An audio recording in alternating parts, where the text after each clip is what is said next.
Good morning, afternoon, evening, everybody. I'm Gunnar Rios, and I'm bringing you another episode of the Logical Gamers podcast. Today we have BlankaKong, Mr. Esoteric, and Mr. Hado Wolf joining us. No Zeta Kaiser this episode, unfortunately. Hopefully, he'll be back for the next one. But today's topic is going to be video game crossovers. We know them, we love them. They've been around for a while now. They range from fighting games, RPGs, shooters, tactical games, the gambit. So, in this episode, we're just going to talk about how we feel about video game crossovers. Do we like them? Do we hate them? Are we indifferent? Some of our favorites, some of our least favorites, and just basically an overall feel on the genre of two different franchises crossing over to the same universe. So, on that note, I'll give it a start. My overall feeling on crossovers is that I think they're pretty cool. I think they can lead to some pretty cool instances. We have the iconics like Marvel vs. Capcom, Tatsunoko versus Capcom, Capcom versus SNK is like one of the big ones in the fighting game community. We have some of the ones I'm familiar with, like RPGs. They had Cloud appear in the original Final Fantasy Tactics, and then when they ported Tactics over to the PSP, which was the War of the Lions version, they added Balthier from Final Fantasy 12. So those are pretty cool. Some of my favorite crossovers in the modern era are the Final Fantasy crossover in Monster Hunter World and the Monster Hunter crossover in Final Fantasy 14. I got to play both of those. Really well done crossovers, showed great respect and homage to both Capcom and Monster Hunter and Square Enix and Final Fantasy. So we can get into the nitty gritty of that later, but those are some of my favorites. And some of my least favorites are pretty much most of the crossovers in gotcha games. I used to play a lot of gotcha games. Wolf used to play gotcha games. Zeta still plays gotcha games, even though he's not here. So we kind of lived in that gotcha world for a little bit. I'm out. I gave up on them. But the gotcha games are the biggest source of crossovers that I know of. And they get fucking repetitive, let me tell you. I can't tell you how many times I've seen 2B in a fucking crossover. And honestly, that's kind of soured my opinion on the character. I still think Near Automata's a great game, but I see that damn character everywhere, and slowly but surely, I'm just getting turned. So that was my little mini rant. So I'm gonna pass it around to my fellow gamers in the chat, and they're gonna hit us with what they feel about crossover. So, gentlemen, who wants to lead it off? Hmm. Okay, I guess I'll go. Um, well, in regards to crossovers, for once, I'm gonna start by saying that I think they're a nice thing. It brings two franchises together, potentially creating a great game. And not only that, it also, from the business perspective, brings two audiences together, creating a brand new IP, so to speak. Some of the familiar ones, Gunnar has mentioned, such as Marvel vs. Capcom, also Capcom versus SNK 2. But there's quite a few out there. One of the most popular ones being Super Smash Brothers, um, with a shitload of characters. Like they have Cloud, they have Kazuya, they have Ryu from Street Fighter, they have Terry Bogard from Fatal Fury. So I'm pretty sure there's a couple of others. I stopped Solid playing Snake. after a while. Oh yeah, Solid Snake, who came like I think two iterations prior. So they have quite a few um, characters from different companies that they're representing. Um, they also have, as gonna mention, the RPG ones. Like Project Cross Zone was a huge one of mine that I enjoyed. They had some characters from Sega. They had some characters from Capcom, as well as Namco. So essentially, I played the first one, not the second one, but essentially the game is you ran around with units of two, and you would put them together to like create different combos with each character. I felt like that was a nice tactical RPG.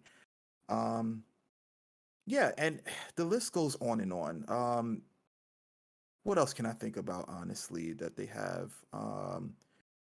You have Soul Calibur with some Tekken characters making an appearance. Heihachi being one of them. Also, outside of Namco, they had Spawn, Todd McFarlane's character, and they had Link, which was by far, in my opinion, the best iteration in Soul Calibur 2, where he made an appearance in that game. So for me, I think crossovers are a nice tactic to introduce people or bring a particular audience together. However, it depends on how it's done. Um, for example, there's another game I forgot to mention, Tekken Cross Street Fighter, which I've been waiting for prior to its release for a while ago. I always thought that seeing certain characters within the Street Fighter realm duking it out with Tekken characters would have been an amazing thing. They kind of botched the mechanics in the game, but that's neither here or there. It's been a this game has been out for quite some time.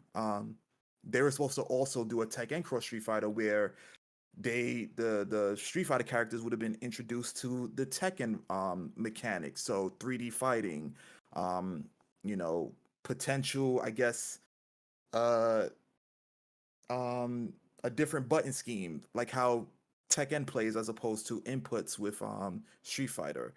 That would have been nice, but they did not do that. Um, the point that I'm trying to make is this: that if they're done correctly, where they take two elements and bring and mash them into a particular realm and make them work, that's fine. But in other cases, such as Fortnite, where they're just buying a bunch of character skins just to put them in the game, and they're using guns, and it's usually a bunch of characters out of their element. So you have the Street Fighter characters. I've seen Chun Li use a gun because she's a cop, but I've never seen Ryu hold a gun. You have John Cena, who's a wrestler. Like, why does he have a gun?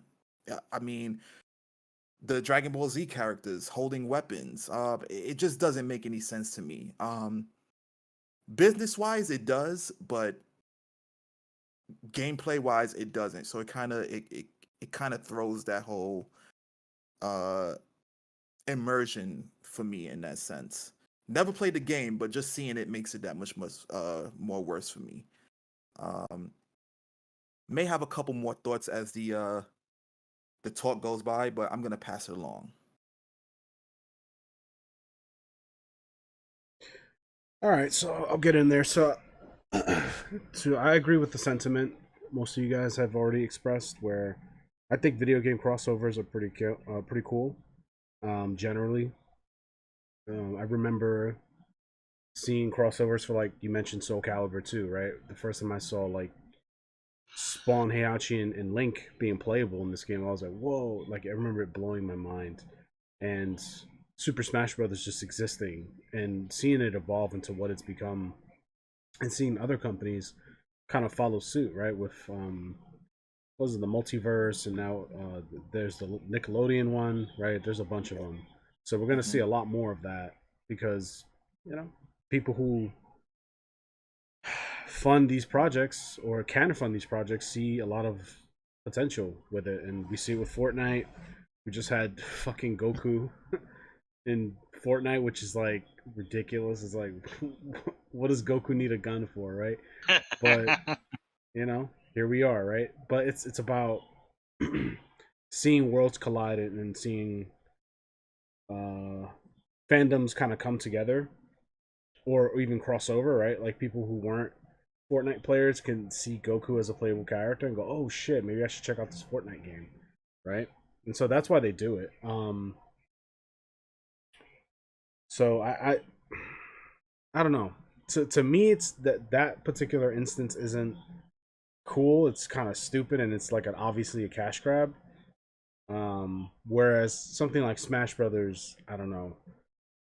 one could argue that that's just a cash grab in itself, but I think there's some level of like genuine, um, a genuine want to like just kind of have this crossover happen because it would be Yeah. cool, and I think that's kind of what we need. Like, my problem with it is like there's crossovers that happen because it's a this would just be a cool crossover. We should do this, right? The Capcom Square Enix crossover where Behemoth was in Monster Hunter and Ruffles was in Final Fantasy 14. That was a crossover of like developers. Like, it would be cool if your creature was in our game and see how he kind of functions in that world Yep. and vice Yeah. versa. And that I'm okay with because that's like that just comes from a stance of creativity. And did they make more money from that? Sure, right? But it comes from a place of just genuineness, Yeah, and just intrigue. Whereas a lot of the Fortnite crossovers is like promotional opportunity. It's like, okay, well, there's this movie coming out. Let's talk. You know, let's get something going. Um, let's print some money. And while I get it, that is less interesting to me personally. So I don't know. What do you think, Wolf? If you're So okay, honestly, I do agree with everyone for the most part. It's whereas like, the crossover ideas or being able to pull multiple people's or fandoms together into one game is always something that I love. Which Smash Brothers is one of my favorite video games ever. And when they introduced Sonic and Solid Snake into Smash Brothers, even though those aren't characters that I really cared about per se, it blew my mind that, Nintendo was willing to go that far and include characters that's not a part of the, I guess, Nintendo's world or Nintendo's franchises. And then they took it the step further the next game, and then this game, I mean, it lives by its title. It is Smash Brothers Ultimate. It's an ultimate crossover game. It's an ultimate Smash Brothers game. It's an ultimate roster. Like, what other fighting game am I really gonna get a better roster than Ryu, Ken, Terry, Cloud, Sephiroth, fighting Mario and Luigi? That's pretty freaking awesome in my opinion. And it doesn't necessarily mean they're the best characters in the game. What it means is that, it's just, the people who like Final Fantasy and is willing to try a different genre from RPGs can easily get into Smash Brothers. And moving forward, maybe continued fans of Smash Brothers because, of the hopes of getting another one of their favorite characters within the game. Um, so I definitely agree with that. There's a sense of genuine ideas, and then there's a sense of cash grabs. Yeah. Another example is like Monster Hunter. I think it was Ultimate.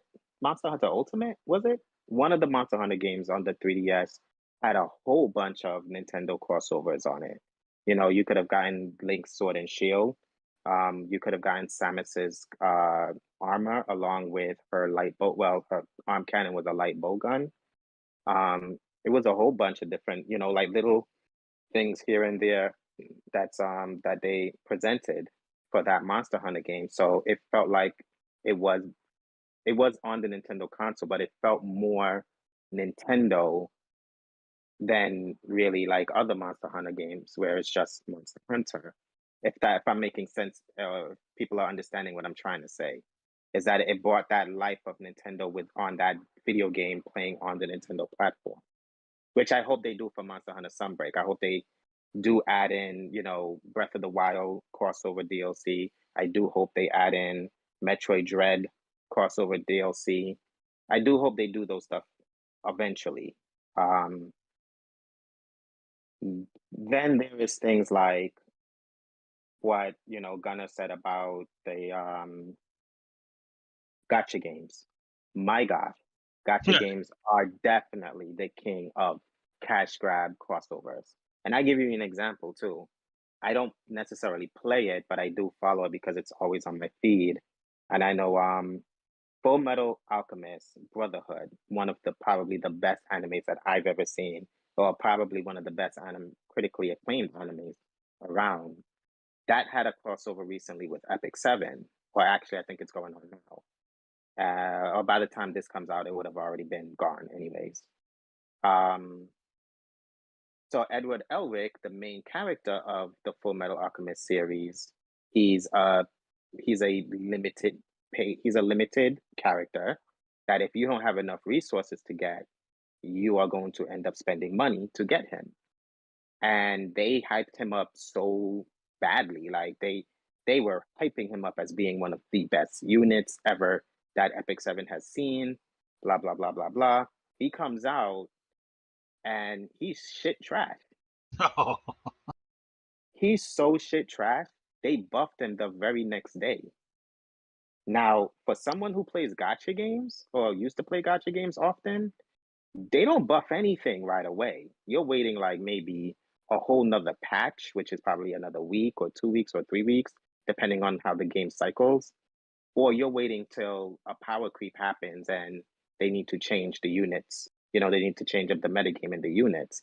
He got buffed the very next day, and he's still not that good. So a lot of people paid and wasted their resources for a character, not only because he's a crossover character and, you know, because he's limited, you're only going to get him once a year, because that's how Epic 7 runs their crossover banners, once a year. But at the same time, he ended up being crappy. So if you spent money on him, they got their money, but you got a bad unit to use within Epic 7. And that's the same thing with Fortnite, where it's like, you know, I don't mean to attack Fortnite. And if you love Fortnite and you're listening, I'm sorry, but, you know, it is what it is. It's like, it's all a cash grab. It's promotional things. Like Dragon Ball Z is out in theaters at this moment of this recording. And that movie is probably the most, I think it's considered the most successful anime movie as of right now. At least I know it outsold the Battle of the Gods. It outdid the first Dragon Ball Z movie, that or Dragon Ball Z Super movie, anyways. And so people is my kid asked me to buy him Goku, and I said sure, okay, why not, whatever. The whole costume was $20. $20. The costume for Goku is $20. Like not even the Naruto crossover was that expensive. And it Well, was like, well, obviously they know. I was gonna say, I guess the we know bigger which anime gets more power. Right. We know the bigger anime, but it was just like I've never bought a costume in any fighting game for more than $5 or maybe $6. I bought him a whole costume for $20. You know, Did and it? that hmm? I'm sorry. Did it include flying Nimbus at least? Because I know that's also in the game. There's a whole bunch of things in the game, but I don't know. I have to ask him. From my understanding, the costume was $19.99. From my understanding. Or just So I don't Goku. know if they was right. I don't know if there's other things to it. I know like you can become Ultra Instinct, you can become Super Saiyan Blue, you have the Power Pole as a weapon, the Kamehameha Wave as a weapon, and you have the Flying Nimbus in the game as well. So they definitely did something, but at the same time, it's just more like this is all unnecessary because Fortnite was doing fine without all these damn crossovers. From my understanding, anyways, which really lets people know that there's two intentions. One is let's give the players something that they can truly enjoy, and have fun with. Like I feel like when Sakurai mentions a new character that comes from a different video game in Smash Brothers, the first thing he always says is, well, we try to make this character as true to heart of what this character is. And I feel that's far more genuine than say, well, yeah, we're adding in Goku and Vegeta because right now they're in the movie theaters and they're doing well. Like I don't get anything from that because Goku costume, Vegeta's costume isn't doing anything from a regular Fortnite character different anyways. Like Cloud fights. Cloud may be a swordsman in the many swordsmen of Smash Brothers, but he doesn't fight anything like the Fire Emblem characters do. Sephiroth doesn't fight anything like Cloud fights. Like they're completely different fighters. They just have, similar weapons. So I think there's difference in where crossovers can get really bad is when you can definitely see that they're only in it for the money. Yeah. And when they're in it for the money, you're gonna get screwed, especially if you're a sucker for that franchise. Like I came so close of downloading so many different gacha games because it was a Street Fighter crossover. So close. I was like, because I download this game, I'm not gonna have the resources to actually pull this unit, whether it's Ryu, Chun-Li, or Bison, and then I'm gonna end up spending money. And what am I really spending money for when this gacha game shuts down? They're taking their units back. I don't get to play this game ever again, but they're not giving me a refund, especially if the unit is a bad unit, like Edward Elric in Epic 7. Um, so for me, it's just like I have to be more mindful in what kind of crossover I'm getting myself into. Like Godzilla in Call of Duty to me is ridiculous. Oh my god, I got emails about that, and I had to do a double take. Yeah, Yeah, yeah. Oh, yeah, you guys can't see it, but we're on yeah. like we just got looks. Yeah, but yeah, Godzilla is in Godzilla Call of versus Duty. Kong was going on in not Black Ops, the fucking battle royale one. So Let me look this Warzone. up. So it was Warzone. just in the background, like just happening. I think I know you can get outfits that kind of like mimicked Kong, mimicked Godzilla, and then you can get guns that were Godzilla inspired and Kong inspired. Yeah, and I don't know if Wolf saw it, but I also got the emails. They also did Terminator 2 specifically. Yes, they did do Terminator as well. Yeah, I got the email for that because I get Okay, emails for them. Yeah. so you had Arnold fucking or the Terminator as they called it, running around just blasting fucking King They Kong. they also they also did Rambo. Oh, I see, I think didn't even know believe about they the also did Rambo. Rambo. Yeah. So Yeah. I don't know if Wolf, did you finish your point or I finished my point. You guys can talk. I mean, that's a nice segue. The Godzilla Call of Duty crossover. That's hilarious. well It's hilarious to me. well this is what I was going to ask you guys. Like now my question was going to be what makes a successful crossover? Like do you think that it's the video game mechanics within that realm where they take said crossover character and implement them to that character? Or do you think that what makes a successful crossover are the character itself being as genuine as possible?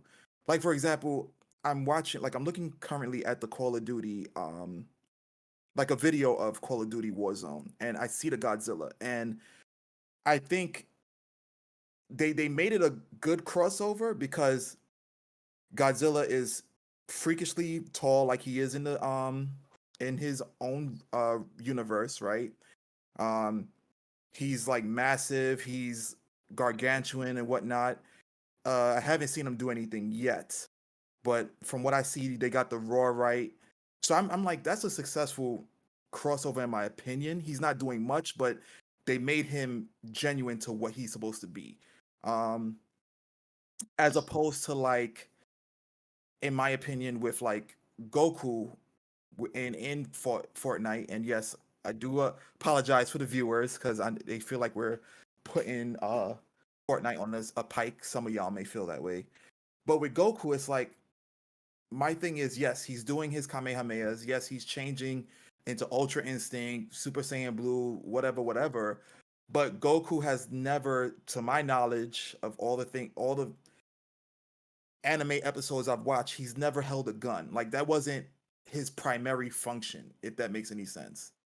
You know what I'm saying? If we saw Godzilla running around with a gun, it wouldn't make sense to me. So that's why I asked you guys, because I understand with the gotcha game, it probably was a huge cash grab because they're like, oh, in order to get this VIP character, you either have to spend resources within the game or spend money.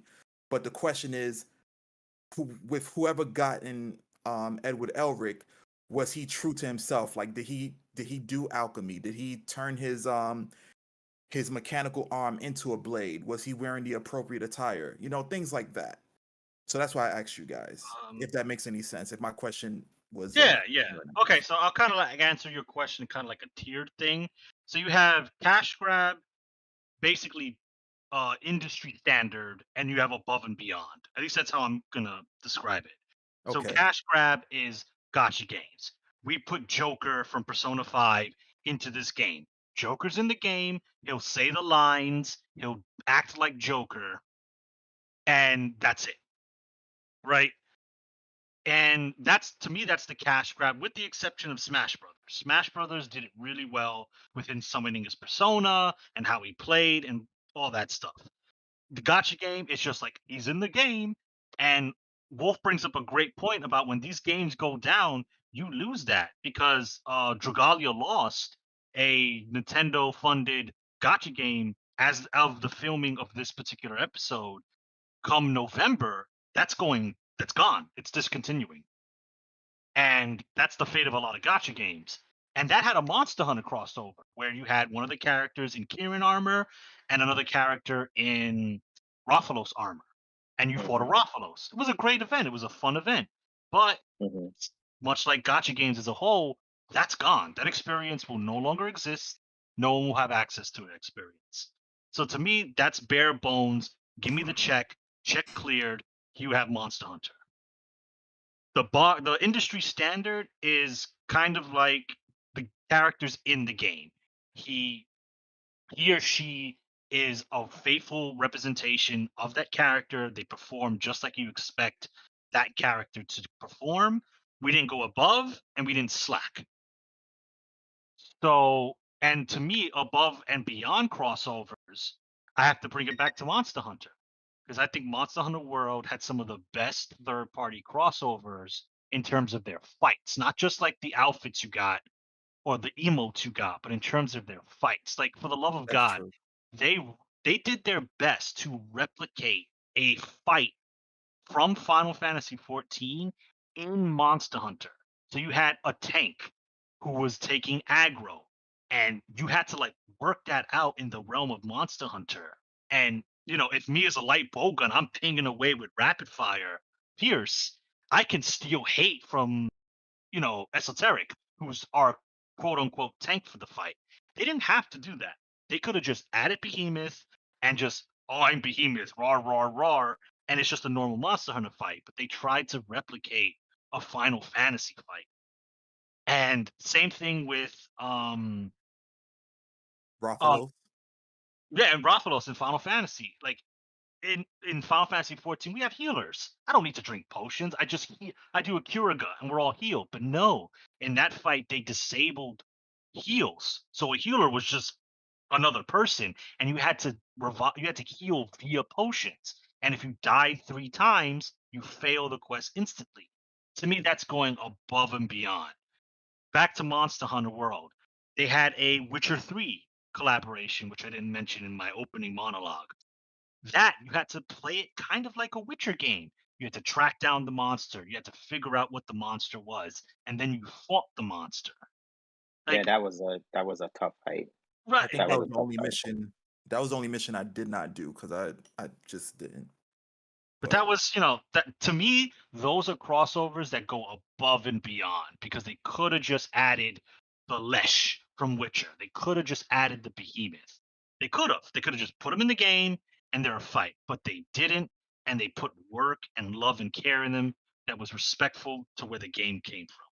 So, kind of long-winded, but I hope that answers your question, because that's how I see crossovers. They're either cash grabs a la Gacha, Fortnite, and some other RPGs that put like, oh, we have even Tactics. I love that game. It's like, oh, we have Cloud. You like Cloud, right? Cloud's cool. Big Buster Sword. He's in the game. Buy it. But and then you have the standard ones where they show respect, and then the ones that go above and beyond when they don't have to do everything they're doing. So that's my answer to your question. No, that makes perfect sense. I definitely agree with Gunnar. I feel like there is you can definitely tell when there's effort put in and then when it's just there because they know that people will gravitate to it. And again, like to your question with the gacha games, yes, characters within the gacha games, if they're crossovers, are typically are what they are for whatever respective video game or anime that they're from, because gacha games typically use anime characters. Like you're not going to see Bugs Bunny in a gacha game, at least in a Asian-based gacha game, anyways. So the yes, like when I was playing Epic 7, they did a Guilty Gear collaboration, and Soul, that guy was pretty much exactly like he was in the video games. He's brash, his moves are explosive, very animated. Animations, he had high quality animations to his attacks. And the even their special moves was like their supers from the fighting game for the Guilty Gear collaboration. The problem is with that is that while yes, the characters are, true to nature, the problem is that they're designed to, much like the rest of the gacha game, it's designed to take your money, Yeah. right? And then those are the ones that's more designed to take your money because it's, as the gacha game player, you're saying to yourself, well, if I don't get this unit, I don't know when I will get that unit. Yeah. And that's when you go into that dark realm of pulling out your credit card, debit card, whatever said card you choose to use, and down that rabbit hole you go. Then you realize 3 years from now, you just spent money you'll never get back on a limited product. Whereas, like, say, Smash Brother, well, yeah, Smash Brothers. I use Smash Brothers because they charge you for each of those characters. Um, Smash Brothers, the video game in itself, as long as you take care of that cartridge or a DLC, that's with you forever. Like you get to keep that, so you'll always see the product of what you spend your money on. When it comes to that particular type of video game, and then on top of that, Smash Brothers take it to another level, and they design these characters to be as closely as possible to their respective video games or cartoons or whatever that they come from. Um, and even with, like, say, Street Fighter Cross Tekken, even though that fighting game, here's a good example of one that to me was done good but failed. Like Yeah. Street Fighter Cross Tekken to me was a fighting game that failed because of the mechanics, not necessarily of the crossover. Yeah. Like Kazuya, Jin, and Heihachi, let's use those characters for example. They were all translated extremely well for to be in a 2D in a 2D plane fighting game. And I I use yeah, in Street Fighter Cross Tekken, I completely abandoned the Street Fighter characters. Like someone who loves Ryu as much as I do, you would think he was one of my main characters. No, I use Christian, which are Tekken characters, but they translated so well. They flowed with that game so well that I didn't see a reason of wanting to need to use Ryu. I had characters that was good enough for my playstyle. But it's just Street Fighter Cross Tekken had a lot of mechanical issues. So it's, to me, in my personal opinion, it is a good crossover game with bad mechanics, therefore it failed. Whereas Street Fighter SNK versus Capcom, or Capcom versus SNK, however order it's in, either game, Capcom versus SNK and SNK versus Capcom, because it's both of them, those were good fighting games because not only did you get two characters, well, both parties are of a 2D fighting game plane, but they fit each other so well and their realms are so similar, not to mention as many different mechanics as there was, because they were still V trigger, they were still regular HP, regular energy bars, they were still like that red one from Alpha where you spend all the bar to gain like a super power, Oh, X. whatever. I think it's X is called. right. There was all versions of that Yeah. in the game, but it all worked together. So that's why whenever anybody who's I won't say true, I'm gonna take true out. Anybody who's a fighting game fanatic will always say they want another Capcom versus SNK because that was a crossover that worked. Nobody is asking for Street Fighter Cross Tekken or Tekken Cross Street Fighter. The closest we got was Akuma being in Tekken 7. So Akuma being in Tekken 7, we know that Street Fighter characters would work in it. But we're not going to get that because Street Fighter Cross Tekken just did not work.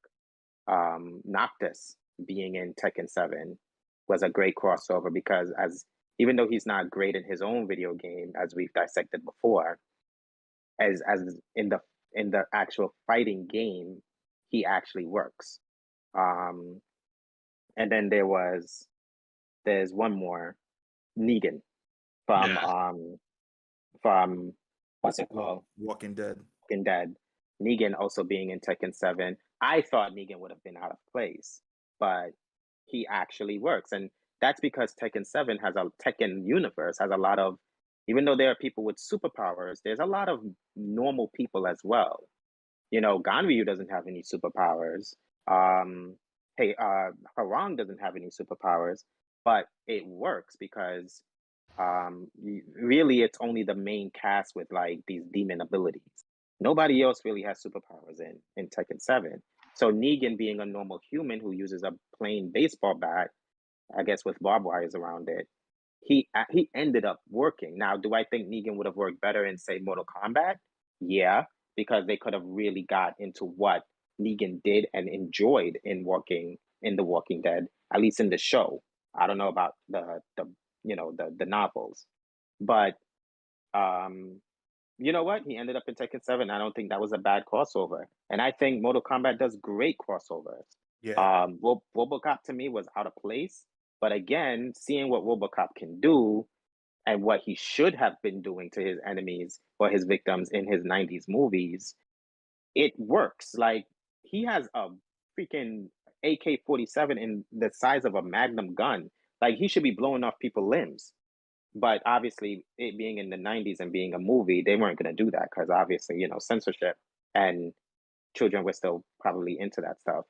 But in Mortal Kombat, with that little handgun that he have on his side that's as powerful as an AK-47, he is blowing off dudes' arms and legs and blowing holes through their chest, and that fits. So I think it's all based on what you're looking for out of the crossover. Like, if Right. you're just looking for like that excitement of having Goku running around with a bazooka on his chest or on the side of his shoulder, then Fortnite is for you. But for me, that's shallow water. That's for me. That's my opinion of it. Whereas I feel, mm, playing again. Let's go back to Tekken 7. Playing Tekken 7 as a Street Fighter fan, I get to play Akuma, and he works. So it all depends. It really all depends on what your mindset. Yeah. Yeah. I And mean, Ren. if you just want your character in like your game, then yeah, if you could take the surface level character and he or she will be what you want. But yeah, I think crossovers can be so much more. And yeah, some games do it, some games don't. Smash, Monster Hunter, guys that go above and beyond, and fucking Epic 7 is the one that go bare bones. We were contracted to put Edward in our game, and he's in. That's it. And he wasn't even OP like they're supposed to be. Yeah, he wasn't an OP character. They had to buff him literally the next day That's to keep him up with other people. And that's crazy because if you really think about it, people are spending money on this. So for them to really buff him the next day, to me, that shows that was a legitimate issue. Because yeah, people who play gacha games tend to be very complacent. Because they already know they're throwing away their time and energy. But to need to buff the unit the very next day or a few hours later, it shows that there's a difference in what's the thought process behind whatever company is doing this crossover. indeed. Makes So sense. Do you want to chime in, Kong? Any thoughts on the question? Remind me what your question was. Well, my question was essentially that like what basically what constitutes a good crossover. Like, is it the genuinity of the character, or is it like taking that character and implementing them within the element of the game, Okay. essentially? So I think it depends. Um. Hmm. Well, what Fortnite does, and oh man, Fortnite kids are gonna fucking hate this. But Free. what games like Fortnite do, and what games like the gotcha games you guys mentioned do, is fucking lazy, right? Like they just add the character in it basically as a skin because in the gotcha games there's no real like character animations or anything like that. It's just stats tied Mm-hmm. to a fucking picture, right? That's really Yeah. Mm-hmm. it. Yeah. Um, Mm-hmm. and in Fortnite, it's every character is exactly the same, right? The models, it's the same thing, just a different character model, right? Or just whatever. Like it's a fucking skin. Like that's what you're paying for. Same thing with the Call of Duty crossovers, like the John McClane and Terminator skins, like that. Those are just Oh skins. shit! Yeah, Die Hard was in that thing too. God Yeah, those are bless. just Oh, skins, I didn't know Mm-hmm. that. and I you're had no getting idea. charged $20 to be John McClane, right? Where if we're talking about fighting games, to play as RoboCop, right? Maybe to download RoboCop, you're paying like $12, right? Maybe less, and you're getting a full-fledged new character. His move set is completely new. His animations are completely unique super moves, everything. You're getting a full. I mean, the amount of work that it takes to make the RoboCop character in Mortal Kombat versus the amount of work, air quotes, it took to make the John McClane skin is night and day. And yet these guys get away with charging $20 for a fucking skin because, well, let's face it, people are stupid enough to fucking support that business practice. And this is the market that we live in right now. And same thing happens in Fortnite. People, they just throw their money at it because they're like, oh, the lizard brain activist Goku, I know him, and they just throw their money at it, and they don't think about the purchases that they're making. Unlike what Wolf was saying, where he saw the Full Metal Alchemist character show up and say, oh wow, interesting, like that, you know. Oh, my dick got hard a Mm-hmm. little bit, right? It activated something in Mm-hmm. you, but you had the sense and the foresight to go, wait a second, hold on. If I download this game because I decide, oh, this character's pretty cool, I would like to use him. Wait a second, this is a big investment here. What am I doing, right? For what? Like you gave it some thought. You restricted yourself. You were being an adult, right? Unlike Yeah. a lot of other people, they don't have that restriction and they don't stop themselves and go, wait a second, am I being fucking gypped here, or am I being offered value? Because it's two different things. You could be offered value and feel like you're investing into something that's worthwhile, and you could be gypped where you're just throwing money away for something that, like you said, is shallow. So I think it depends on like the genre that we're talking about. I think it depends on how much you're being charged. I think it depends on accessibility, right? We mentioned Smash Brothers. If I buy a copy of Super Smash Brothers for Wii U, N64, GameCube, right? Those crossovers are in the game. They're in the disc. I have it. It's not going away. Yeah. Mm-hmm. Whereas in 30 years, if I have the Super Smash Brothers cartridge for Switch, and I didn't download those characters on a hard drive, I'm not getting Banjo Kazooie unless they make like a Mm-hmm. Ultimate Edition package with everything baked into the cartridge. But I'm not gonna Mm-hmm. like assuming they don't do that. That's it. Like this is the era of DLC where everything just goes away at the snap of a finger. Shout out to Thanos. So I think my problem with I like crossovers. But when companies or publishers or developers are lazy about it and don't put any work into, seamlessly uh, implementing the Integrate. character or integrating the character and what that character does into the game they're invading or crossing over into, I call bullshit and I don't support that. And also, this content should be available in the future if I'm paying for it. We haven't mentioned Dead by Daylight. Dead by Daylight is a huge crossover game, Oh man, yeah. right? The Yeah, that's true. Demigorgon character, that character is Mm-hmm. not going to be available, I think, after this November or something like that because the license ran up. So if you didn't pay for that character, you don't have access to it anymore, right? That sucks. That really sucks, and I hate that. But I get it. I understand it. I just don't like it.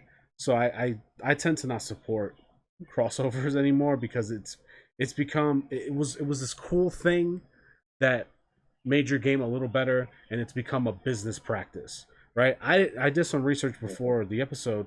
I didn't know in the Return of Shinobi, Spider-Man and Batman were enemies you could fight in the game. I had no fucking idea. That's a thing. Which one? Return of the Shinobi for Sega Genesis. I don't Spider-Man, remember seeing them. it's there because I was like, that's a lie. No No fucking way. way. Because I Look it up. Return of the was it Shinobi, Spider-Man and Batman. Just type it in, you'll see it. going off on a tangent here because normally I would remember shit like that. Because okay, Well, was Shinobi was it Shinobi 2 Return of Shinobi, or was it the one after where you was fighting the dude that was whipping his head back and forth and you had to save the girl from I don't the listen. okay. I know it's the cover. know. The cover with the demon, the See. Oni, and the guy, the ninja hat all white on. He had like his sword set up. It's that Return of the Shinobi. I don't know which one it is. We're talking about like fucking 1993. I don't remember. Yeah, Mind you, I- this is yeah. Esoteric's two most favorite superheroes In in one one video game that game. he played Eh, and don't remember. This is golden. So it probably was so Crazy. goddamn difficult at that time that I didn't get to that point. and I don't know how you get to that part of the game. I don't know if that's a part of the normal route of the game. I have no fucking clue. But Because go ahead. I'm sorry to cut you off, Kong. You're Because good. You're good. It's going crazy. no, because this is the no, no, Shinobi no. stream now. no, because from what I recall with I think it's that particular game, I know Godzilla was a boss that you had to fight in that game. Godzilla was in Shinobi. Like I don't recall that, but I believe remember. I believe you because I gotta Godzilla's in Call of Duty. So why the fuck wouldn't he be in Shinobi? I hope Batman was able to handle him well. So anyway, while Esoteric looks that up and gets fucking his mind blown, because my mind was blown. Fucking checks eBay real quick. That that crossover like that, crossovers like Soul Calibur and Soul Calibur 2, right? That was done just because it was sick, right? It was done because like this would be cool. Like I can imagine the developers, producers were like, how cool would it be if this character was in this universe, right? Can we do that? Can we make it happen? And you know, that's different than how much money can we get out of these fucking nerds if we put Goku in our game? Like that's where it's like, all right, you lost me. So to answer your question, Esoteric just saw it. I see it, but it's the same goddamn game. I had no clue. It's the same. Wow, that's How sick? something. How sick is that? Like, what the fuck? Is that real? It's real. Look it up. Holy Spider-Man and Batman are in Return of the Shinobi on Sega Genesis. Had no fucking. I don't recall that, but clearly the evidence is here. What I remember is Godzilla being there. He wasn't green, but it definitely was Godzilla. And I remember the Was he final called boss. Godzilla? Was I it don't know. called 'Cause Godzilla or did it just look like Godzilla?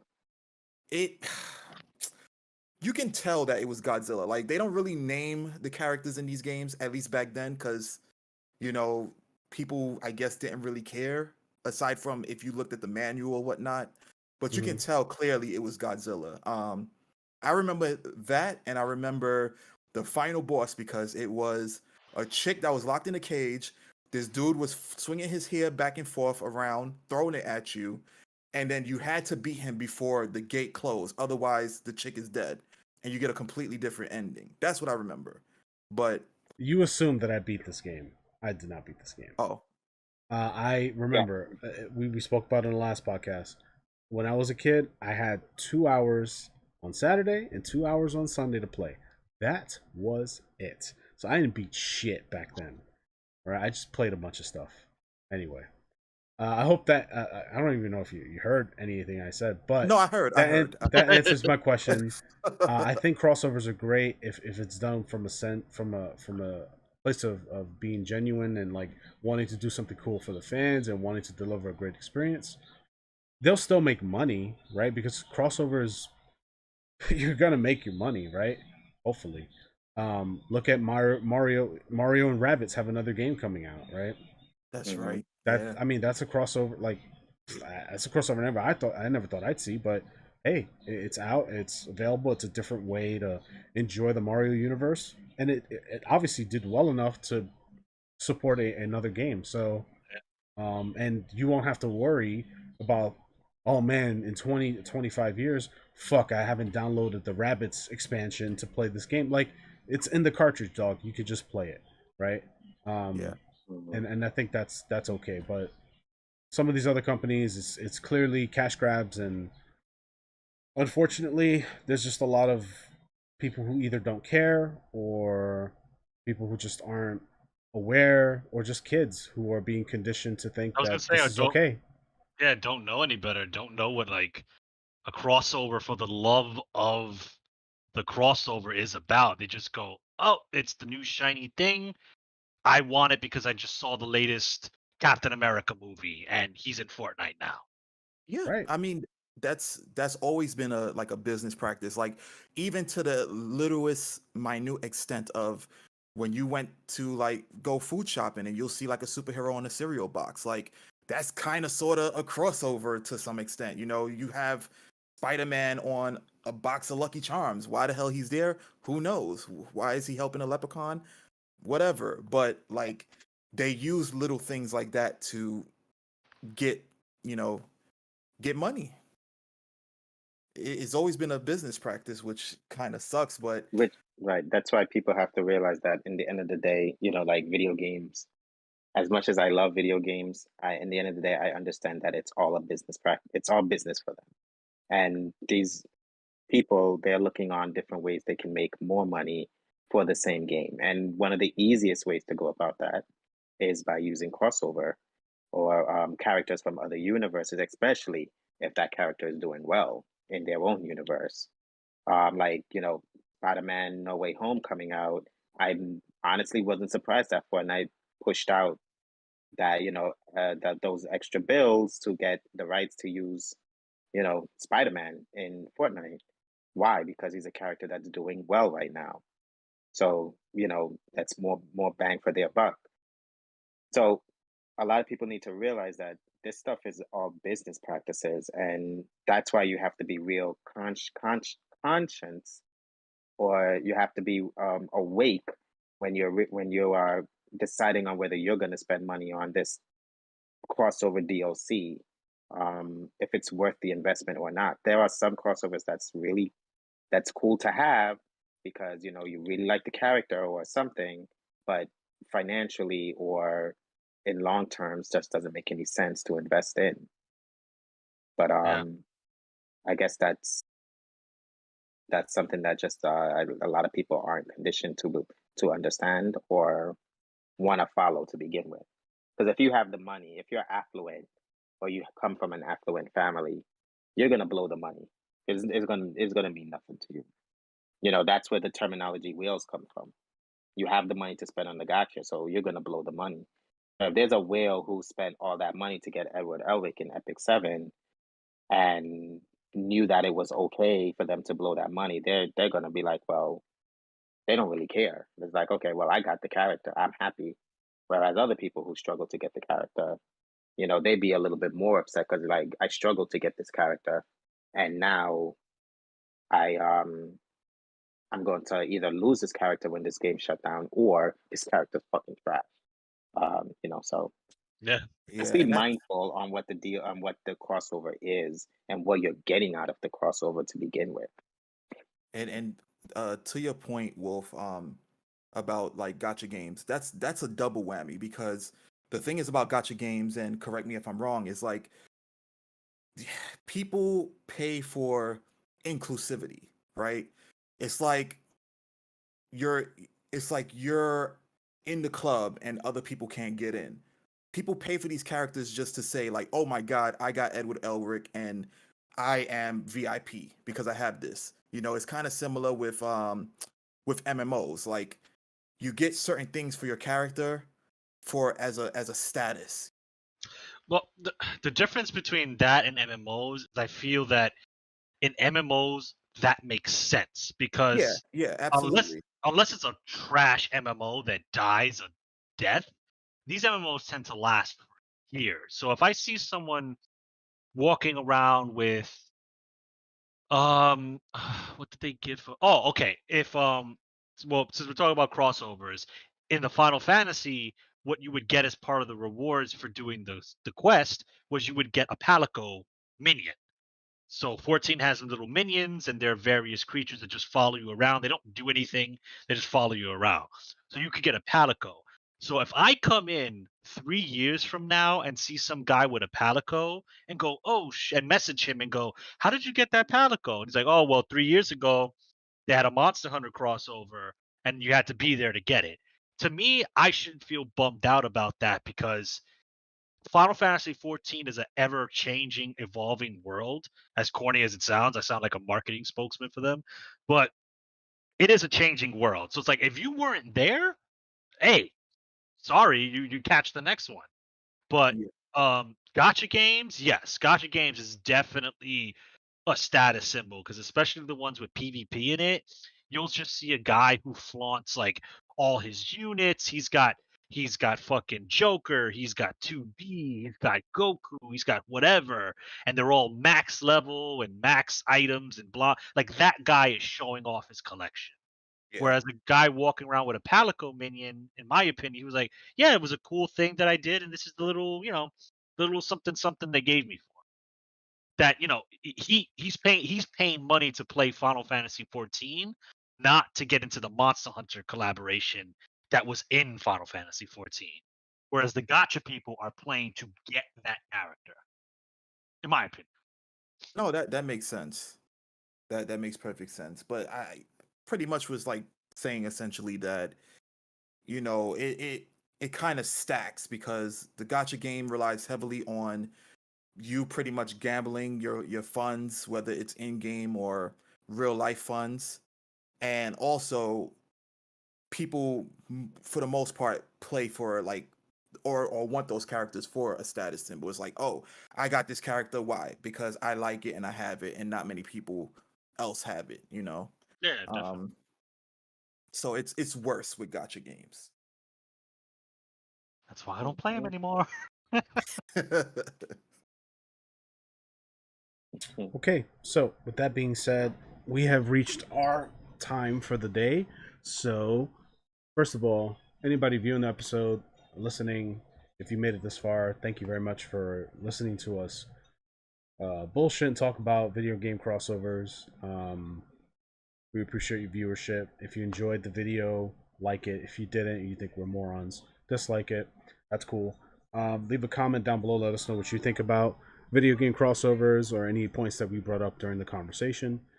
Subscribe for more content. We release a podcast every Wednesday at 12 p.m. Eastern Standard. So if you want to be notified when those new episodes show up, subscribing might be the best course of action. We also run a few different social medias, so you can find Logical Gamers on Facebook, Twitter, and Instagram. We also run a Discord. We also stream on Twitch. All those links will be provided for you in the description down below. I stream on Twitch as BlankaKong. I don't stream all the time, so if you want to know when I go live, just give me a follow. You'll be notified when I decide to stream. I usually stream retro games. Maybe I'll stream Return of the Shinobi. I don't know. Dun, dun, dun. See how that works out? Follow Mr. Esoteric on the main channel on Twitch, Logical Gamers TV on Twitch. He streams every Monday, Wednesday, and Friday at 9 p.m. Eastern.